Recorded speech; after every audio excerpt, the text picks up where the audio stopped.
السلام علیکم ایمان جہاں کے اس خوبصورت سفر میں سننے والوں کو ایک بار پھر سے خوش آمدید۔ جیسا کہ آپ لوگ جانتے ہیں کہ ہمارا ناول ہے مصحف بائی نمرہ احمد اور آج اس کی قسط نمبر ہے 2۔ ان دنوں مسرت بہت خوش رہنے لگی تھیں اور وہ ان کو دیکھ دیکھ کر خوش ہوتی۔ پتہ ہے محمل بہت اچھے لوگ ہیں، یہ نعمان بھائی بڑے بھلے مانس انسان ہیں اور ان کا بیٹا تو بہت ہی خوب روح ہے۔ اللہ نے ہماری سن لی ہے، وہ ضرور ہم پہ رحم کرے گا۔ وہ کبھی کبھی بیٹھ کر اس کو بتانے لگ جاتی تو وہ بھی خاموشی سے مسکراہٹ دبائے سر جھکائے سنتی چلی جاتی۔ اب تو گھر کے کام بھی آرام سے کر دیتی۔ کچھ دن سے تائی کو جواب دینے بھی چھوڑ دیے تھے۔ پہلی دفعہ اس زندان سے نکلنے کی کوئی امید جو بندھی تھی۔ سدرا البتہ اسے اٹھتے بیٹھتے بہت عجیب نظروں سے دیکھتی تھی۔ محمل پرواہ نہ کرتی، مگر اس روز تو حد ہی ہو گئی۔ وہ شام کی چائے کی ٹرالی دھکیلتی باہر لون میں لائی تو سدرا نے ایک دم سے اسے دیکھتے ہی منہ پھیر لیا۔ شاید ابھی تک ناراض ہیں، محمل نے سوچا اور پھر جیسے مداوا کرنے کے لیے سب سے پہلے سدرا کا کپ بنایا۔ سدرا آپی چائے، اور بہت شائستگی سے مسکرا کر کپ بڑھایا۔ آپی؟ میں تمہاری آپی لگتی ہوں؟ سدرا نے کپ لیتے لیتے زور سے پٹک دیا۔ گرم ابلتی چائے محمل کے گھٹنے پہ گری، وہ بلبلا کر کھڑی ہوئی۔ کپ گھاس پہ جا گرا۔ تم یوں لوگوں کے سامنے آپی کہہ کر تم یہ ظاہر کرتی ہو کہ میں بوڑھی ہو گئی ہوں، ہاں؟ سدرا یکدم چلانے لگی تھی۔ ممی اس کو دیکھیں، یہ ہمیشہ یہی کرتی ہے، یہ ہمیشہ لوگوں کے سامنے مجھے بے عزت کرتی ہے۔ سدرا نے تو زور زور سے چلانا شروع کر دیا۔ ارے ان کی تو عادت ہے، یہ ماں بیٹی تو اس گھر کی خوشی دیکھ ہی نہیں سکتی۔ نہ میری بیٹی نہ، تو غم نہ کر، اور اب کھڑی کیا ہو، جاؤ یہاں سے اپنی نحوست لے کر میرے سامنے سے۔ تائی مہتاب نے بھی بہت دنوں کا غصہ ایک دم نکالا۔ وہ جو شوق سے کھڑی تھی بھاگتی ہوئی اندر آئی۔ مسرت بھی پریشان سی کچن میں کھڑی تھی، انہوں نے بھی سن لیا تھا۔ محمل کچھ کہے بغیر اندر کمرے میں بند ہو گئی تھی۔ اندازہ تو اسے تھا ہی کہ تائی کا موڈ اس روز سے بیگم نعمان کی باتوں پہ بہت خراب ہے، مگر وہ کچھ بھی نہ کہہ رہی تھی، اسے جیسے چپ ہی سادھ لی تھی۔ شاید اس بات پہ کہ اب وہ محمل کے ہونے والی سسرال تھی، ان سے کیا پنگا لینا۔ مگر رات میں اس کی یہ خوش فہمی بھی دور ہو گئی جب اس نے کچن میں تائی مہتاب کو مسرت سے کہتے سنا، ہم نے تو اسی روز نعمان بھائی لوگوں کو انکار کر دیا تھا۔ محمل کی کون سی شادی کی عمر ہے، ابھی گھر کی بڑی بیٹیاں ہیں، پہلے ان کی ہوگی، پھر ہی ہم محمل کا سوچیں گے۔ چائے آغا صاحب کے کمرے میں پہنچا دو، وہ رات کا کھانا نہیں کھائیں گے، اور ٹیبل بھی لگا دو۔ وہ حکم صادر کر کے بے نیازی سے باہر نکل گئی۔ کچن کے دروازے پہ دھواں چہرہ لیا کھڑی محمل پہ بس ایک استہزائیہ نظر اچھالی تھی، جبکہ اندر نڈھال سی بمشکل کھڑی مسرت کو دیکھنا بھی گوارا نہ کیا تھا، جن کے دل پہ انہوں نے الٹی بچھی پھیر دی تھی۔ اسے نہیں علم کیوں، مگر وہ رات دیر تک برآمدے کی سیڑھیوں پہ بیٹھی روتی رہی تھی۔ اندر سب سو رہے تھے، مسرت بھی سونے چلی گئی تھی۔ وہ پڑھائی کا بہانہ کر کے باہر آئی تھی اور دیر سے ادھر بیٹھی بے آواز آنسو بہا رہی تھی۔ کچی عمر کا پہلا خواب دیکھا تھا، وہ بھی ایسے کچی ہوا تھا کہ روح تک بلبلا اٹھی تھی۔ وہ اتنی ہرٹ ہوئی تھی کہ دل پھٹ رہا تھا۔ کوئی اتنا بھی ظالم ہو سکتا ہے جتنی تائی تھی، جتنے یہ سب لوگ تھے؟ اس کا دل چاہ رہا تھا وہ بے خبر سوتے ان لوگوں کے کمروں کو آگ لگا دے، یا چھری سے ان کی گردنیں کاٹ پھینکے، یا زہر دے کر سب کو مار دے اور آخر میں خود بھی پھانک لے۔ نفرت، بہت شدید نفرت محسوس ہوتی تھی اسے اپنے ان رشتہ داروں سے۔ اس کا دل چاہتا تھا وہ ان گھٹیا اور کمینے لوگوں سے دور چلی جائے، جہاں اسے ان کی شکل تک نہ دیکھنی پڑے، اور واقعی اب وہ چلی بھی جائے گی۔ اس نے سوچ لیا تھا بس ایک دفعہ اسے وہ اسکالرشپ مل جائے جس کے لیے اس نے برٹش ہائی کمیشن کے اعلان کے بعد اپلائی کیا تھا، کہ بھلے گھر کے جو بھی حالات ہوں۔ اس نے 5th سے FSC تک ہر بورڈ ایگزام میں پورے بورڈ میں ٹاپ کیا تھا۔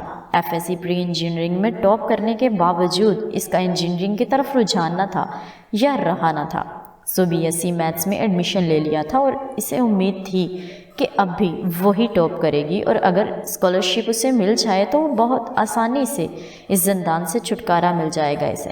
وہ آنسو ہتھیلی کی پشت سے رگڑتی اس سوچ میں غلطاں تھی کہ کوئی اس کے سامنے آ کھڑا ہوا تھا۔ وہ جوتے دیکھ کر چونکی اور بھیگا ہوا چہرہ اٹھایا۔ وسیم اس کے بالکل سامنے کھڑا تھا۔ وسیم بھائی، وہ کرنٹ کھا کر اٹھی اور 2 قدم پیچھے ہٹی۔ وہ تائی مہتاب کا تیسرے نمبر کا بیٹا تھا، فہد کا چھوٹا اور ناکارہ آوارہ بھائی۔ اس وقت بھی وہ اپنی سرخ آنکھوں سے اسے گھور رہا تھا، جانے کب اچانک آ کر ادھر کھڑا ہوا تھا۔ کھلا گریبان، تنگ جینز، گردن سے لپٹی چین، بکھرے بال اور سرخ آنکھیں، وہ نشہ کرتا تھا۔ گھر میں سب کو علم تھا، یہاں تک کہ فضا چاچی اپنی بیٹیوں کو اس کے قریب بھی نہ جانے دیتی تھیں۔ خود حسن بھی احتیاط کرتا تھا۔ آرزو البتہ لاپرواہ اور نڈر تھی۔ ویسے بھی وسیم گھر میں بہت کم ہی نظر آتا تھا۔ محمل ہر ممکن احتیاط کرتی کہ اکیلے میں اس کا سامنا نہ ہو، کہ اسے اس کی آنکھوں سے خوف آتا تھا، مگر آج جانے کیسے۔ کیا کر رہی ہو؟ وہ 1 قدم اوپر اسٹیپ پہ چڑھا تو وہ بے اختیار مزید پیچھے ہٹی۔ کچھ نہیں، وہ آغا جان کو آواز دے رہے ہیں۔ وہ آغا جان آواز دے رہے ہیں۔ وہ ایک دم بلبلا کر پیچھے ہٹی۔ وسیم نے تمسخرانہ سر جھٹکا۔ چند لمحے ادھر کھڑا سوچتا رہا، پھر باہر گیٹ کی طرف چل دیا۔ وہ صبح بہت بوجھل سی تھی۔ وہ بس اسٹاپ پہ بینچ پہ اکیلی بیٹھی متورم آنکھوں سے دور افق پہ جانے کیا تلاش کر رہی تھی، جہاں نیلی صبح کے پرندے اڑ رہے تھے۔ رات بھر کے رونے کے باعث اس کے سر میں درد کی ٹیسیں اٹھ رہی تھیں، اور اوپر سے وہ سیاہ فام لڑکی بھی نہیں آئی تھی۔ جانے آج وہ کدھر رہ گئی تھی؟ ابھی تک کیوں نہ آئی تھی؟ صرف اس لیے محمل آج 15 منٹ پہلے ہی آ گئی تھی، تاکہ 10 کی بجائے 25 منٹ اس کے ساتھ مل جائیں، مگر یہ تو اسے معلوم بھی نہ تھا کہ وہ آئی کب تھی۔ اسے یہ تو بھی معلوم نہ تھا کہ وہ اس کا انتظار کیوں کر رہی تھی۔ حالانکہ کوئی بات ایسی نہ تھی جسے وہ اس کے ساتھ شیئر کر سکتی، کسی مسئلے کا حل دریافت کر سکتی یا اس کے ساتھ بیٹھ کر رو سکتی۔ نہیں، اس کے پاس بتانے کو کچھ بھی تو نہیں تھا، پھر بھی اسے اس کا انتظار تھا۔ وہ بار بار کلائی پہ بندھی رسٹ واچ دیکھتی۔ لمحے سرکتے جا رہے تھے، 25 منٹ ختم ہونے کو تھے، مگر اس سیاہ فام لڑکی کا دور دور تک کوئی اندیشہ نہ تھا۔ بس کا ہارن بجا تو وہ شکستہ قدموں سے اٹھ کر چل دی۔ سنگی بینچ خالی رہ گیا۔ صبح کے پرندے اپنے سفر کو نکل گئے اور نیلا ہٹ بھرا افق سنہری کرنوں سے بھیگنے لگا۔ وہ بہت اداس سی بس پہ سوار ہوئی تھی۔ سارا راستہ خاموشی سے گردن موڑے کھڑکی سے باہر دیکھتی رہی۔ اس کی لمبی سراہی مان سنہری گردن اونچی بونی ٹیل کے باعث پیچھے سے بھی جھلکتی تھی اور اسے یکسر ممتاز بناتی تھی۔ بس کے رکنے سے قبل اس نے بیگ میں سے پاکٹ مرر نکال کر دیکھا اور پھر کچھ سوچ کر متورم سوجی آنکھوں کو چھپانے کو گہرا کاجل ڈال لیا۔ محمل، تم اتنا کاجل مت ڈالا کرو، مائنڈ مت کرنا، مگر تمہاری آئیز بالکل گولڈن کلر کی ہیں اور کاجل میں بالکل بلی کی طرح لگتی ہیں۔ You know Catwoman, Nadia دیکھ کر ہنس کر بولی تھی، اور مجھے بلیاں بالکل پسند نہیں۔ کھاؤ گی؟ اس نے ہاتھ میں پکڑا چپس کا پیکٹ بڑھایا۔ محمل نے خاموش نگاہ اس پہ ڈالی اور نو تھینکس کہہ کر سر جھکائے اپنی کتاب پہ کچھ لکھنے لگی۔ سر جھکانے سے اس کی اونچی پونی ٹیل مزید اٹھ جاتی اور بورے بال گردن پہ گرتے دکھائی دینے لگتے۔ مائی پلیئر، نادیہ نے شانے اچکار کر پیکٹ واپس لے لیا۔ وہ خاموشی سے سر جھکائے کچھ لکھتی رہی۔ وہ لائبریری میں نادیہ کو کل تائی اماں کے جواب والی بات بتانے آئی تھی، مگر اس کا طنز سن کر دل ایک دم ٹوٹ سا گیا تھا۔ بس چٹکی بجاتے اس نے محمل کے خوبصورت بادامی سنہری آنکھوں کو بلی سے مشابہ قرار دے دیا تھا، شاید اس لیے کہ عام سی صورت کی نادیہ جب محمل کے ساتھ چل رہی ہوتی تو بہت سے سر مڑ کر ہمیشہ ستائشی نگاہوں سے محمل کو ہی دیکھتے تھے۔ دراز قد، اسمارٹ لمبی گردن اور اونچی براؤن پونی ٹیل والی لڑکی جس کی سنہری آنکھیں دھوپ میں بھی اور بہت زیادہ چمکتی تھیں، پورے کالج میں پاپولر تھی۔ ایسے بھی جب وہ کاجل ڈال کر مزید خوبصورت دکھتی تو نادیہ سے کبھی کبھار برداشت نہ ہوتا اور وہ کچھ ایسا ضرور کہہ دیتی جو محمل کا دل توڑ دیتا تھا۔ اب بھی وہ نادیہ یعنی اپنی بیسٹ فرینڈ کے پاس رونے آئی تھی، مگر نادیہ کے پاس پہلے اس کو دکھ سننے کی فرصت نہ تھی۔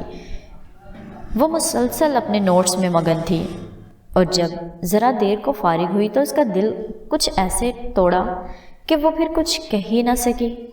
ہاں محمل، تم کچھ کہہ رہی تھی؟ وہ چپس کا پیکٹ کتاب کی اوٹ میں کیے مسلسل چپس نکال کر کتر رہی تھی۔